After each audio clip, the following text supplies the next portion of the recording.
The spring real estate market is where homebuyers can either find their perfect match or make a very expensive mistake. And having seen more volatility in the market in recent years, those peaks and valleys become even more exaggerated than what we've experienced historically. So it's even more crucial now than ever that homebuyers educate themselves on the market conditions and trends. In this video, I'm going to give you my top 4 tips for homebuyers to be successful in the spring market. My name is Jessie McClellan and I'm a realtor here in Oshawa, Ontario with the Lisa Abbott team. I make videos like this one to keep you up to date and informed about everything happening in the real estate market, especially in Durham region. If that's something you're interested in, then please subscribe to the channel. It's normal to see a slow winter followed by a busy spring, then a summer slowdown, and then a tiny bump from the fall market.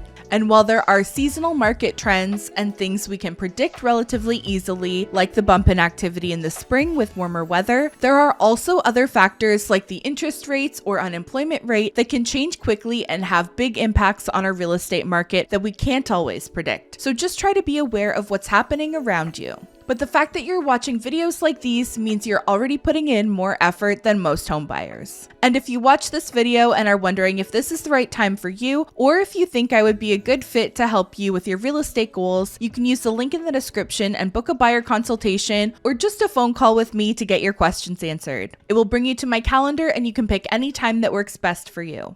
And with all of that out of the way, the first tip I have for you is about learning the areas you like and the areas you don't like.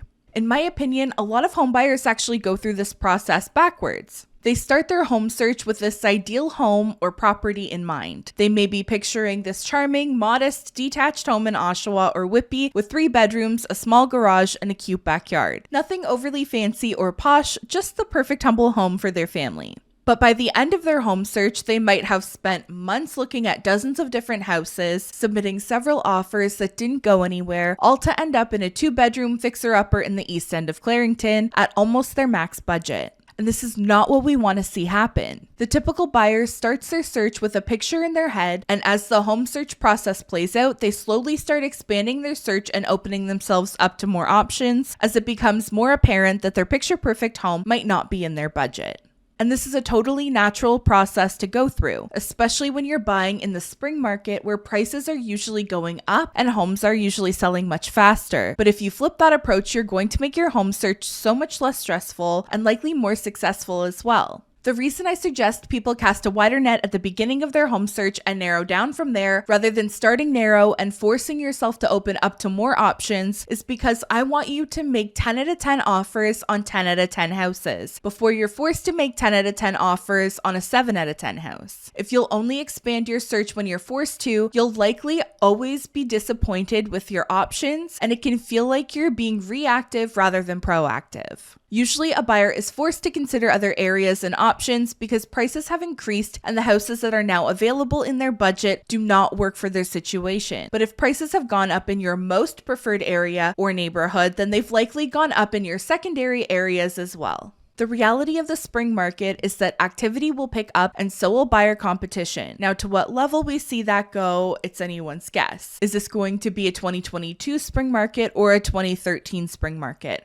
We don't know yet. And this brings me to my second tip, and that is about educating yourself on the market conditions and trends. This doesn't mean you need to sit down and analyze charts and market reports if that's not your thing, but something simple you can do is pay attention to what the homes you view are selling for and what homes are selling for in the areas that you like and how quickly these homes are selling. For my clients, I like to notify them of sold prices of every home we've seen, even if they didn't like it, because it helps them start to piece the puzzle together and realizing exactly what their budget is capable of achieving. As the market transitions from a slower market into a more active one, there are different signs you can look out for as well. One of the first signs of a transitioning market is seeing homes with high days on market starting to sell really close to asking or even above asking. When buyer activity starts to pick up, multiple offers will become more common. Even if the sale prices are normal or within that little range, we'll start to see multiple bids on properties. That's also when buyers start circling back to homes that have been listed for 30, 40, 50 plus days, and we'll start seeing showings and offers increasing on those properties as well. You might also start hearing the words preemptive or bully offers becoming more popular and talked about. These are offers that come in before the offer date a seller has set out for their home, and they can be an extremely effective and useful tool to use as a buyer when you notice the market is starting to pick up and you want to try and get something done before things heat up more and you get caught in the storm. And speaking of offer dates, you'll start to notice that trend coming back into play as well. The hotter the market gets, the more we tend to see homes listing low and holding offers until a specific date.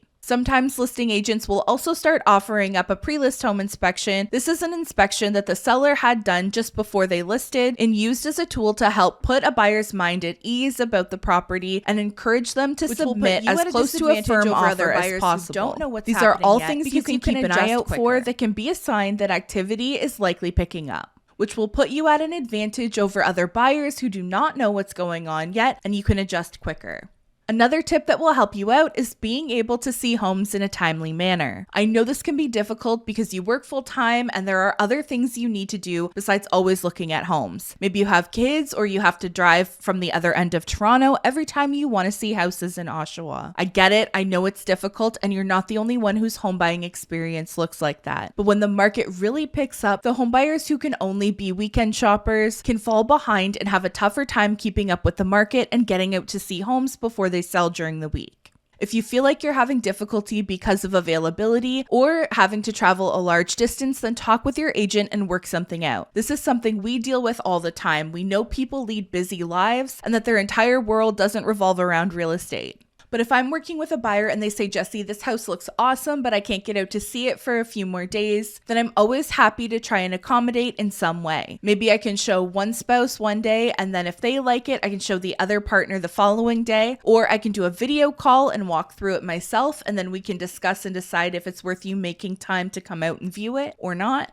There are ways to work around busy schedules or travel distance that will still ensure you won't miss any opportunities. And my next tip for you is about making reasonable offers. And this goes both ways. I don't want to see you overpay for a home or make a decision based on fear or desperation that you may regret in your future. And I also don't want to see you submitting unjustifiably low offers that are only going to help to frustrate you and fuel the competition in the market and push prices higher. Have you ever heard the saying, you miss 100% of the shots you don't take? And in a slower market or transitioning market, I'm almost always on the side of shoot your shot. But unfortunately, shooting 25 feet to the right of the net isn't going to get the job done. So make sure your shots are calculated and not just adding more competition to an area you like, which only helps bump up prices higher and push those homes further away from your budget. Because the higher that home ends up selling for, the higher the next seller is going to expect. My last tip is just about working with someone who knows the areas like the back of their hand and making sure that you are all communicating and on the same page. You can follow all of these tips and do all of the right things, but you don't know what you don't know. And if the person representing you doesn't know these areas like they've lived here for over a decade and doesn't know how the market and desirability for homes can vary from street to street, how are they going to be able to point these things out to you? You don't want to be a learning lesson or a guinea pig for someone. Make sure you're confident in their abilities and that you feel that they genuinely have your best interest in mind at all times. There are so many more tips I have for the spring market, but I can't fit them all in one video. If you'd like to talk more with me about buying or selling a home, whether you're 2 weeks, 2 months, or 2 years out, you can use the link in the description to book a call with me at a time that works best for you. I hope you found this video helpful. Thank you so much for watching until the end, and I'll have market updates coming your way in the next video, so be sure to subscribe if you'd like to see that, and I'll see you in the next one. Bye!